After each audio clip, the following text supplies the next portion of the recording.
الله الرحمن الرحيم اللهم صل على محمد وعلى آل محمد كما صليت على إبراهيم وعلى آل إبراهيم إنك حميد مجيد اللهم بارك على محمد وعلى آل محمد كما باركت على إبراهيم وعلى آل إبراهيم إنك حميد مجيد باب فرض الإمام المسألة على صبي يختار مع أنه من العلم حدثنا خالد بن المخرج قال حدثنا سليمان بن هلال قال حدثنا عبد الله بن هلال عن ابن عمر عن النبي صلى الله عليه وسلم قال إن من الشجر شجرة ما يسقط ورعها وإنها مثل المسلم حدثني ما هي قال فوقع الناس في شجر الوادي قال عبد الله فوقع بناس أنها النخلة فاستحييت ثم قال حدثنا يا رسول الله ما هي قال هي النخلة.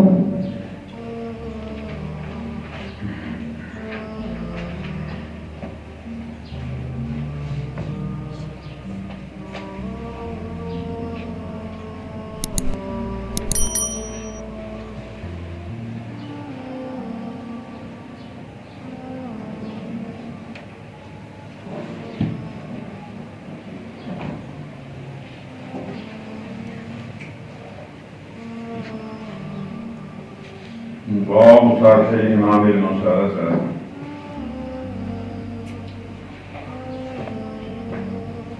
اس باب کا پہلے باب کے ساتھ مناسبت ظاہر ہے کہ پہلے باب میں بھی یہی حدیث تھی کہ جو اس باب میں ہے. اس باب میں بھی عبداللہ بن عمر رضی اللہ تعالی عنہ کی حدیث ہے. شجر کا اس میں ذکر ہے. پہلے باب میں بھی ابن عمر کی حدیث اس میں بھی شجر کا ذکر تھا. تو باب حدیث دونوں میں ایک ہے. باب کی مناسبت باب کے ساتھ ظاہر ہے. اور اس باب سے غرض امتحان کی جواز ثابت کرنا ہے کہ امتحان لینا جائز ہے. استاد اپنے شاگردوں سے امتحان لے تو جائز ہے، جیسے کہ نبی علیہ السلام نے اپنے شاگرد صحابہ سے امتحان لیا.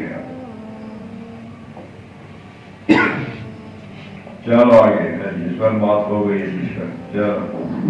قراءة وعاد المحدث والحسن والثوري ومالك قراءة جائزة واحتج بعض بالقراءة والعالم بحديث وابن معلومة أنه قال للنبي صلى الله عليه وسلم الله أمرك أن نصلي الصلوات قبلها. قال فهذه قراءة على النبي صلى الله عليه وسلم أخبر الإمام قاله بذلك فأجازوه. واحتج مالك بن دساك يقرأ على القلب يقولون شهد فلان يقرأ على المقري فيقول القارئ أقرأ على فلان. باب القراءة قراءة.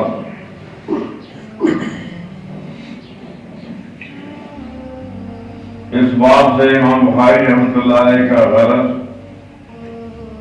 ان لوگوں پر رد کرنا ہے کہ جو کہتے ہیں قراءت علی المحدث جائز نہیں.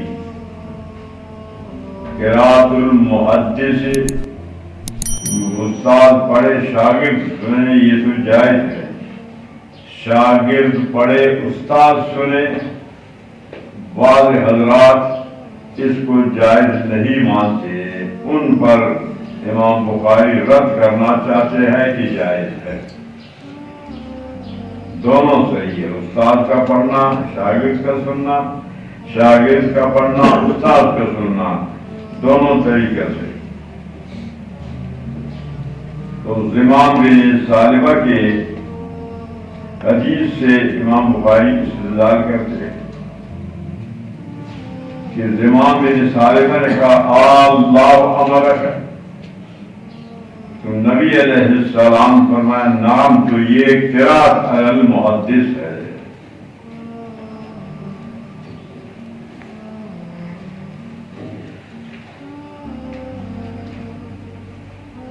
قراءت علی المحدث. ورا حسن بصری ایک، سفیان ثوری دو، مالک بن انس رضی اللہ تعالی، ان تینوں کا یہ مذہب کے القراءت جائز ہے، شاگرد پڑھے استاد سنے یہ جائز ہے۔ واحتج بعضهم، اس بات سے مراد حمیدی ہے جو امام بخاری کے استاد ہیں۔ امام بخاری فرماتے ہیں کہ میرے استاد حمیدی نے بھی قراءت علی العالم کو جائز مانتے ہیں، اور اس کی جواز کے لیے استدلال کیا حمیدی نے بحدیث زمام بن ثعلبہ کہ انہ زمام بن ثعلبہ قال نبی علیہ السلام کا اللہ امرک، یہ اللہ کی طرف سے آپ کو حکم ہے کہ ان نصلی صلوات، ہم 5 وقت کی نماز پڑھیں۔ جواب نبی علیہ السلام فرمانا قال فہذہ قراءت علی النبی، یہی قراءت ہے شاگرد کا استاد۔ پھر اخبر زمام بن ثعلبہ یہ اپنے قوم کے طرف سے قاصد بن کر کے آئے تھے، نبی علیہ السلام کے یہ پیغامات کو اپنے قوم کو سنایا، فَأَجَازُوهُ، انہوں نے قبول کیا۔ ایک تو یہ بات یہاں ثابت ہو گئی کہ خبر واحد معتبر ہے۔ زمام بن ثعلبہ ایک آدمی سے جب قوم کو بتایا تو قوم نے قبول کیا۔ واحتج مالک بالسکت، امام مالک رحمۃ اللہ علیہ استدلال کرتے ہیں قراءت علی العالم سکت کہ موکل اقرار کرے، جو اقرار نامہ لکھا جاتا ہے، یقرأ علی القوم، وہ اقرار نامہ پڑھ کر لوگوں کو سنایا جاتا ہے، یہ بھی قراءت علی المحدث ہے۔ فیقول کہتے اشہدنا فلان، فلانے نے ہمیں گواہ بنایا۔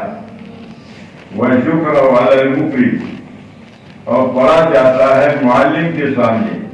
وَيَقُولُ قاری اقرانی، قاری کہتا ہے فلانے نے مجھے پڑھایا۔ تو یہ سب قراءت علی العالم ہے، قراءت علی المحدث ہے جائز۔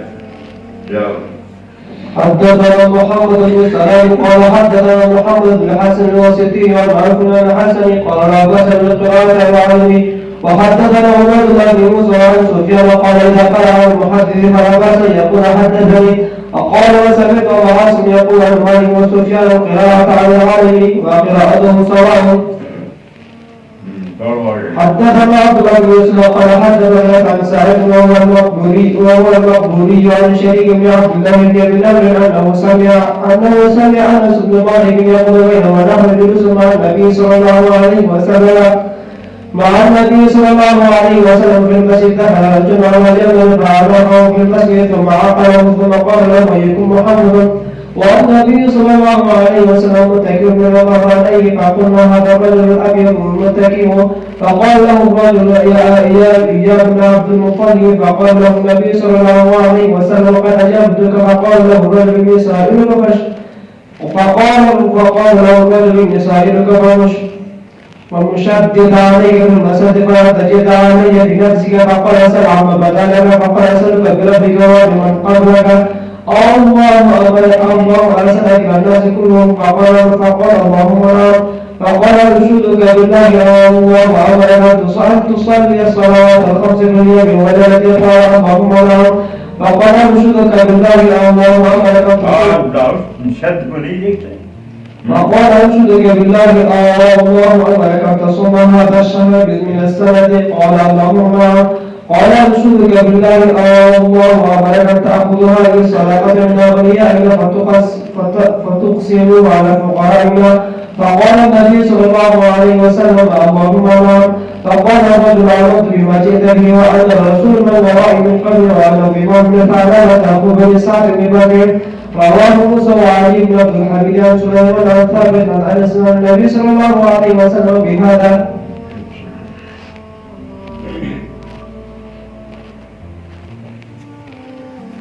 انس بن مالک فرماتے ہیں بینما نحن جلوس،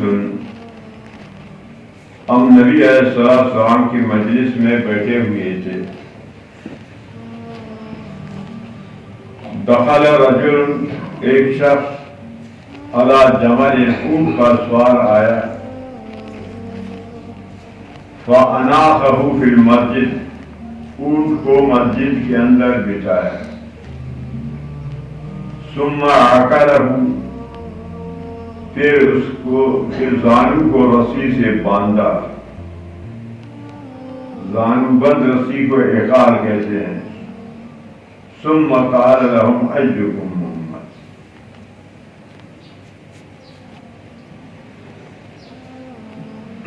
عقال زانو بند رسی کو کہتے ہیں کہ جس سے اونٹ کی زانو کو باندھتے ہیں۔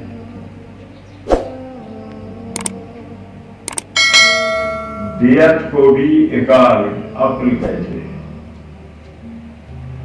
خون بہا مقتول کے عوض میں جو اونٹ لیے جاتے ہیں اس کو بھی عقل کہتے ہیں، دیت کو عقل۔ مقتول کے وارثوں کے گھر کے سامنے دیت کے اونٹوں کو قاتل کے وارث لے آتے، وہاں بٹھاتے، اس کے زانوں کو باندھتے رسی سے، تو اس لیے دیت کا نام عقل رکھا گیا۔ عقال زانو بند کو کہتے ہیں، اونٹ کے زانو کو جس سے۔ تو ایک شخص اونٹ پر سوار آ کر اونٹ کو بٹھایا، اس کے زانو کو باندھا۔ اب یہاں سوال یہ وارد ہوتا ہے، اس حدیث میں ہے کہ اناخہ فی المسجد، مسجد میں اونٹ کو بٹھایا۔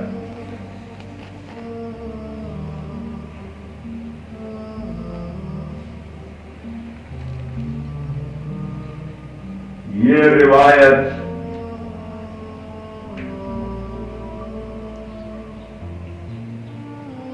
عبداللہ بن حضرت انس بن مالک کی ہے۔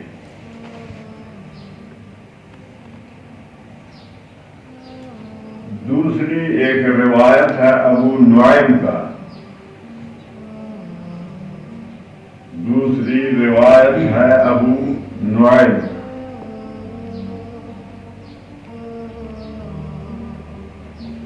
ابو نعیم کی روایت میں ہے فَأَنَاخَهُ حَتَّى أَتَى الْمَسْجِدَ فَأَنَاخَهُ ثُمَّ عَقَلَهُ فَدَخَلَ الْمَسْجِدَ حَتَّى أَتَى الْمَسْجِدَ فَأَنَاخَهُ ثُمَّ عَقَلَهُ فَدَخَلَ۔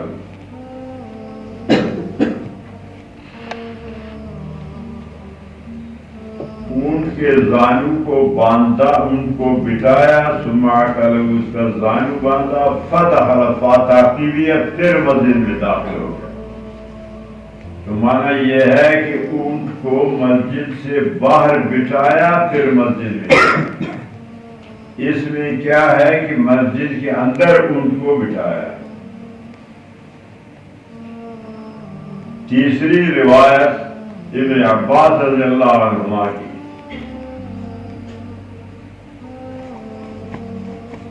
فَأَنَاخَ بَعِيرَهُ عَلَى بَابِ الْمَسْجِدِ، فَأَنَاخَ بَعِيرَهُ عَلَى بَابِ الْمَسْجِدِ فَأَعْقَلَهُ ثُمَّ دَخَلَ الْمَسْجِدِ۔ تو تین روایت ہے۔ یہ روایت کا آپ کے سامنے ہے، مانا مسجد کے اندر بٹھایا ان کو۔ ان دونوں روایتوں میں ہے کہ مسجد سے باہر بٹھایا، نہ کہ مسجد کے اندر۔ تو یہ روایات آپس میں متعارض ہو گئی، ان روایات میں اب تعارض آ گیا۔ تو اس تعارض کا جواب کہ یہاں مضاف معذوف ہے، یہ جو روایت آپ کے سامنے ہے اس میں مضاف معذوف ہے، مضاف معذوف نکالیں گے، پھر یہ سب روایتیں جمع ہوں گی۔ یہاں نکالو فَأَخَاذَهُ فِي رَحْبَةِ الْمَسْجِدِ، رحبہ مضاف نکالو یہاں مسجد سے پہلے، تو رحبت المسجد یعنی مسجد کے باہر میدان میں بچایا۔ تو اب تینوں روایتیں صحیح ہے، باب المسجد اس سے بھی مراد ہوئی رحبت، باہر بٹھا کر پھر مسجد میں داخل ہو گیا تو وہ بھی مسجد کے میدان میں۔ تو جب مضاف نکالو گے معذوف رحبہ، پھر تینوں روایتیں تو صحیح ہیں، تینوں روایتوں میں تطبیق جمع ہو۔ بات سمجھ میں آ گئی؟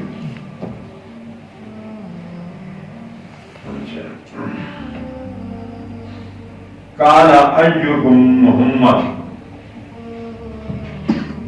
کہ محمد صلی اللہ علیہ وسلم کون ہے تم میں سے؟ والنبی صلی اللہ علیہ وسلم متکئ بین الظہرانین، نبی علیہ السلام صحابہ کے درمیان موجود تھے۔ حضرت انس فرماتے فقلنا، ہم نے کہا ھذا الرجل الابیض المتقی، یہ جو حسین جمیل خوبصورت شخص ہے یہی ہمارے نبی ہے، یہی ہے محمد صلی اللہ علیہ وسلم۔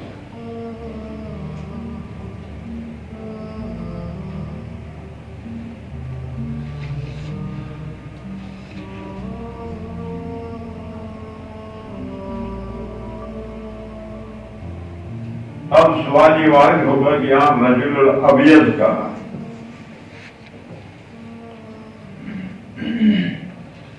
سفید رنگ والا،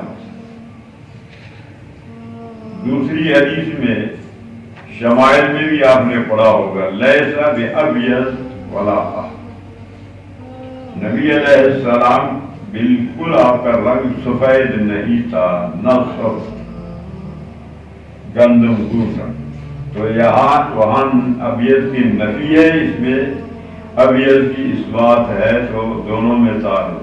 جواب یہ ہے کہ وہاں جو نفی ہے ابیض کا، جو بالکل سفید چون کی طرح، چونہ کی طرح اس کا نفی ہے، اور یہاں جو ابیض ہے یہ گندم گون مراد ہے کہ ابیض احمر دونوں رنگ ملے ہوئے،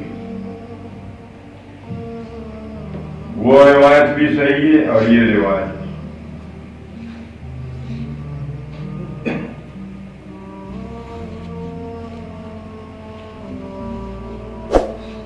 وقال الرجل، وہ صاحب نے کہا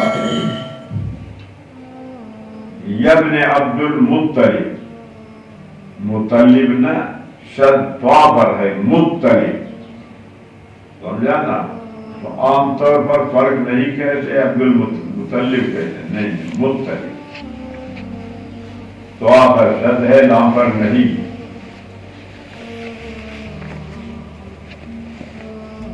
ابن عبد المطلب، مطلب کا بیٹا،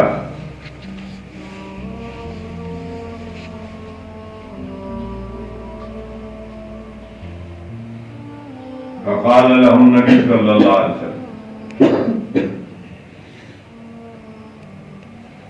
قد اجبت، میں آپ کو جواب دے دیا۔ تو اب سوال ہے کہ نبی علیہ السلام نے تو جواب ابھی تک تو نہیں دیا ہے، تو کیسے فرمایا کہ میں نے جواب دیا؟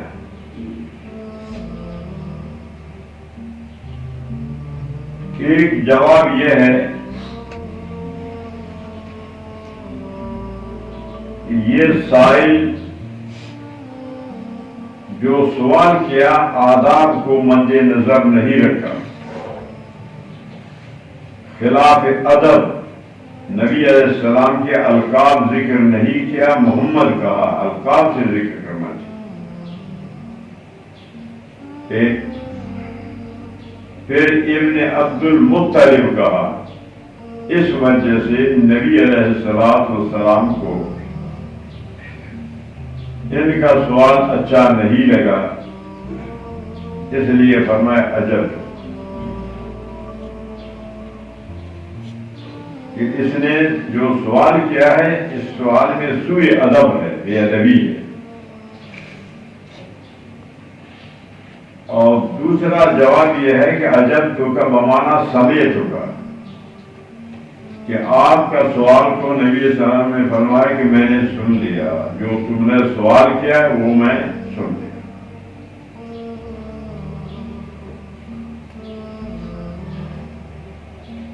یہ دو جواب.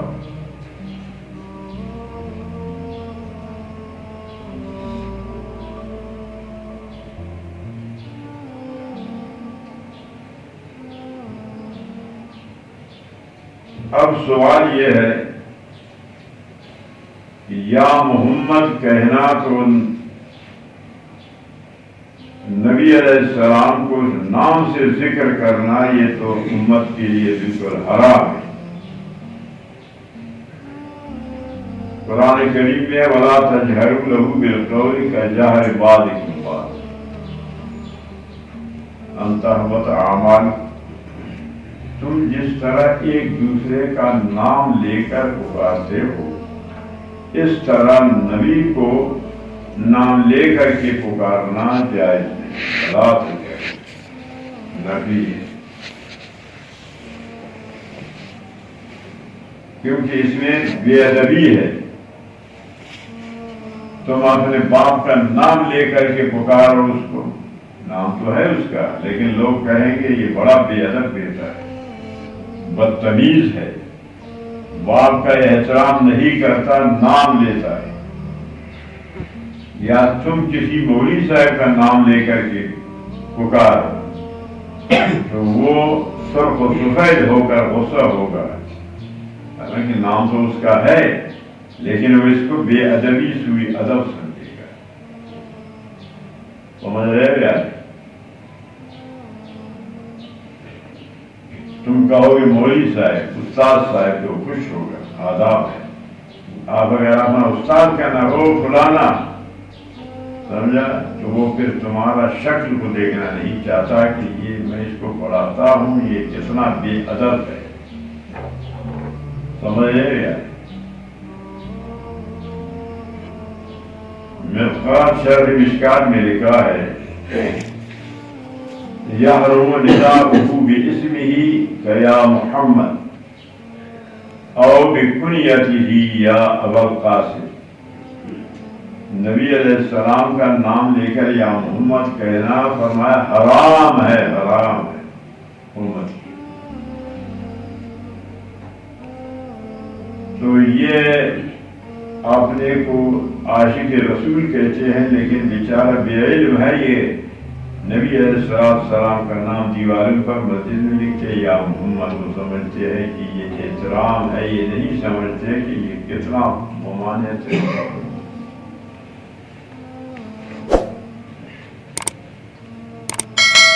تو مرقات شرح مشکات معتبر کتاب ہے سب کے نزدیک، دیوبندی غیر دیوبندی سب اس کو مانتے ہیں. تو حرام لکھا ہے کہ حرام ہے.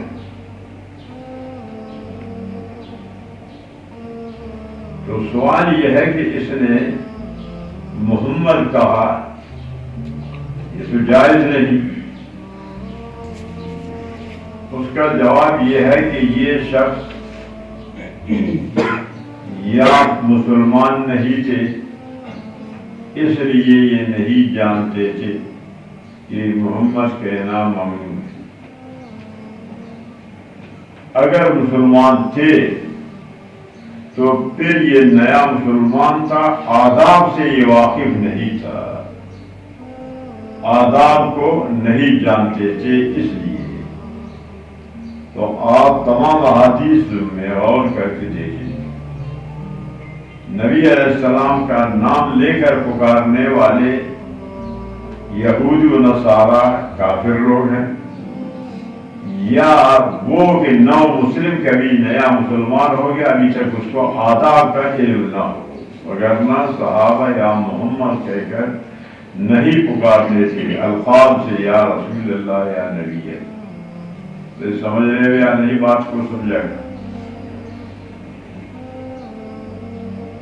دوسرا سوال یہاں یہ وارد ہوگا، ابن عبد المطلب تو نبی علیہ الصلوۃ والسلام کا کفر کافروں کی طرف نسبت کو پسند نہیں فرماتے تھے،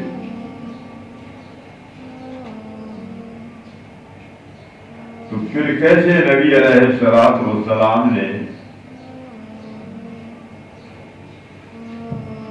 جواب دے دیا کہ انا ابن عبد المطلب؟ اس کا جواب یہ ہے کہ سوال کے موافقت کے سوال میں یہ ابن عبد المطلب تھا، اسی لیے نبی علیہ السلام اس جواب کے سوال کے موافق جواب دے دیا۔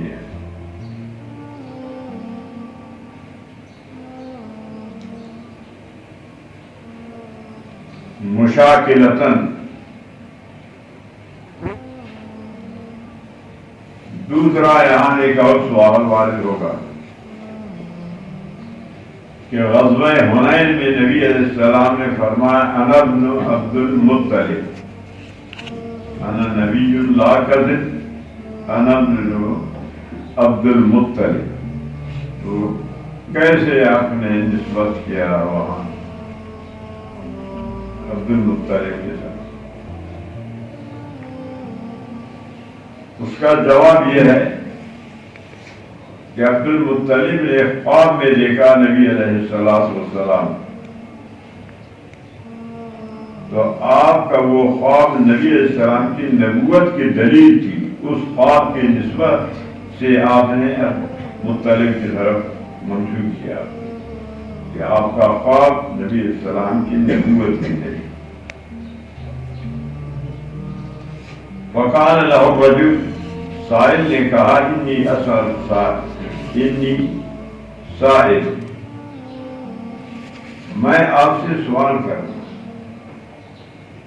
فمشدد علیک فی المسئلہ، سوال کرنے میں سختی کروں گا، معنی یہ ہے کہ میں آداب کو نہیں جانتا، آداب نہ جاننے کی وجہ سے میرے سوال آپ کو شاید ناگوار ہو، فلا تجد علیہ، آپ مجھ پر غصہ نہ کرنا، ناراض نہ ہو۔ فقال، نبی صلی اللہ علیہ وسلم فرمایا سر اما بدا لک، جو تجھے سوال کرنا ہے سوال کر۔ فقال اسألک بربک ورب من قبلک، آپ سے اور آپ سے پہلے لوگوں کا جو رب ہے، آپ کے رب، آپ کا رب ہے، آپ سے پہلے والوں کے رب ہے۔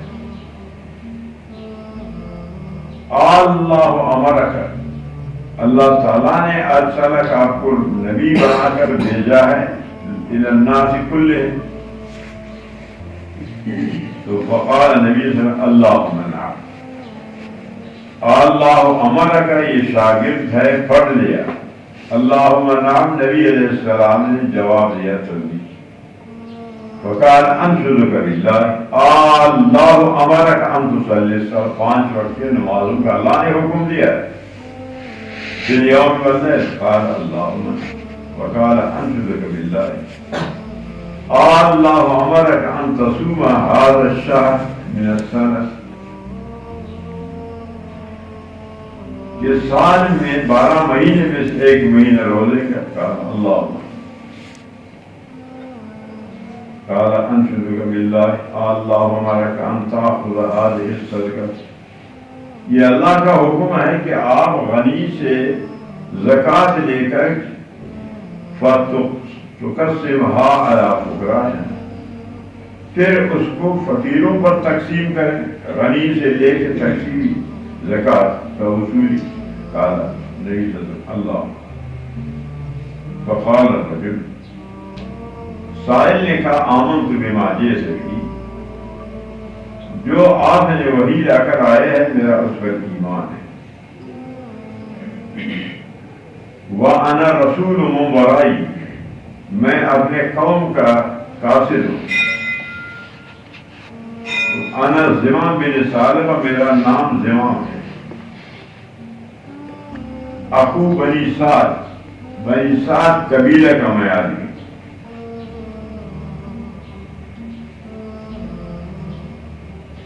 موسیٰ یہ ہے تاریخ. رواہ موسیٰ وعلی بن عبد الحمید عن سلیمان عن ثابت عن انس بہار. یہ تاریخ ہے. اس روایت کے تائید میں اس کو امام بخاری نے پیش. اب سوال یہ ہے کہ اس کو تاریخاً کیوں ذکر کیا کہ یہ موسیٰ امام بخاری کا شیخ ہے، استاد. پہلے عبداللہ بن یوسف سے روایت کیا، یہاں موسیٰ. تو اس کا جواب یہ ہے کہ امام بخاری رحمۃ اللہ علیہ کا براہ راست یہ روایت موسیٰ سے نہ ہو، درمیان میں کوئی واسطہ ہوگا، اس وجہ سے اس کو تاریخاً ذکر کر دیا. تاریخ وہی ہے کہ کوئی راوی ایک یا زیادہ درمیان میں رہ جائے. حضرت جاؤ. حدثنا موسى بن اسماعيل قال حدثنا سليمان بن المغيرة قال حدثنا ثابت بن انس قال نهينا في القرآن ان نسأل النبي صلى الله عليه وسلم وكان يعجبنا ان ياتي رجل من اهل البادية العامل فيسأل ونحن نسمع فجاء رجل من اهل البادية فقال اتانا رسولك فاخبر انك تزعم ان الله عز وجل ارسلك. قال صدق. فقال فمن خلق السماء قال الله عز وجل. قال فمن خلق الأرض والجبال قال الله عز وجل. قال فمن جعل فيها المنافع قال الله عز وجل. قال هل الذي خلق السماء وخلق الأرض ونزل الجبال وجعل فيها المنافع. الله الله. اس کو شد سامنے ہے، اس کو بغیر شد کے پڑھتا ہے. اللہ کے شد کی تمہارا دماغ خراب ہے. اللہ اس کو شد پڑھو. الله أرسلك قال زعم رسولك أن علينا 5 صلوات وزكاة في أموالنا. قال صدق. قال بالذي أرسلك الله أمرك بهذا. قال نعم. قال زعم رسولك أن علينا زعم رسولك أن علينا صوم شهر بسنتنا. قال صدق. قال بالذي أرسلك الله أمرك بهذا. قال نعم. وقال وزعم رسولك أن علينا حج البيت من استطاع إليه سبيلا. قال صدق. قال الذي أرسلك الله أمرك بهذا. قال نعم. قال هو الذي بعثك بالحق لا يزيد عليهن شيئا ولا ينقص. قال النبي صلى الله عليه وسلم صدق يدخلن الجنة. انس بن مالک رضی اللہ عنہ قال نبی نے ہمیں روکا گیا قرآن میں کہ نبی صلی اللہ علیہ وسلم لا تسألوا رسولکم کما سئل موسیٰ. قرآن میں سوال سے ممانعت ہے، تو ہم سوال نہیں کر سکتے تھے، لیکن ہم یہ چاہتے تھے کوئی بار سے آئے سائل سوال کرے، ہم سنیں.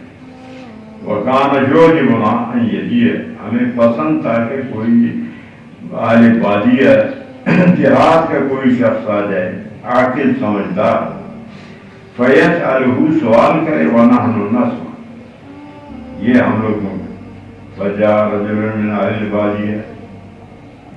دیہاتی ایک سایہ فقال اتانا رسول، آپ کا قاصد آیا.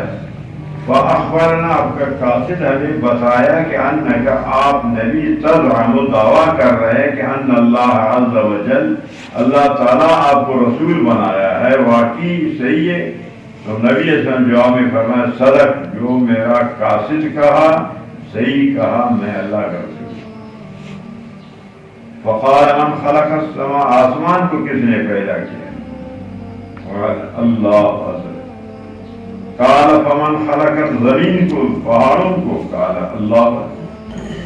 قال فمن جعل فیها المنافع، آسمان زمین میں اللہ تعالیٰ نے جو نفع کی چیزیں رکھا ہے. کس نے رکھا ہے اس میں؟ قال اللہ پر. قال فبالذی خلق السماء، قسم ہے اس ذات کا جو آسمان کو پیدا کیا، زمین کو پیدا کیا، نصب الجبال، زمین کے اوپر پہاڑوں کو کھڑا کر دیا، وجعل فيها المنافع اللہ وسلم کرنا. قال زعم رسول، آپ کا قاصد کہتا ہے ان علینا، ہم پر 5 نمازیں ہیں رات دن میں، ہمارے مال پر زکوٰۃ واجب ہے. قال نبی علیہ السلام جواب میں فرمایا صدق، میرا قاصد سے. قال بالذی ارسلک، اس ذات کا قسم جو آپ کو نبی بنائے، اللہ ہمارا بیادہ. قال وزعم رسول ان علینا صوم شہر فی سنتنا. قال صدق. قال فبالذی ارسلک اللہ امرک بهذا کرنا. قال وزعم رسول، آپ کا رسول کہتا ہے کہ ان علینا حج البیت من استطاع الیہ سبیلا. قال فبالذی ارسلک اللہ امرک بهذا قالنا. قال فوالذی بعثک بالحق، قسم اس ذات کا کہ جو آپ کو نبی بنایا ہے، لا ازید علیہن شیئا، زیادہ میں سوال نہیں کروں گا، بس جو کیا، ولا انقص، جو آپ نے بتایا عمل کرنے میں کمی نہیں کروں گا. ایک توجیہ. دوسری توجیہ، میں قاصد بن کر اپنے قوم کی طرف سے آیا ہوں، وہاں جا کر اپنے طرف سے نہ زیادہ بتاؤں گا نہ کم کروں گا، جو آپ نے فرمایا ہے اسی کو اسی طرح بیان کروں گا. فقال النبی صلی اللہ علیہ وسلم ان صدق، اگر یہ اس کہنے میں سچا نکلا، ایسے عمل کیا، لَيَدْخُلَنَّ الْجَنَّةَ، تو وہ جنت میں داخل ہوگا. پہلے گزرا افلح ان صدق، پہلے ایسے گزرا کہ اگر یہ اس بات میں سچا ہے تو یہ کامیاب ہے، تو جنت میں داخل ہونا یہ بھی کامیابی ہے. تو فلاح کا معنی بقاء بغیر بلا فناء، غناء بلا فقر، عز بلا جہل، علم بلا جہل، عز بلا ذل.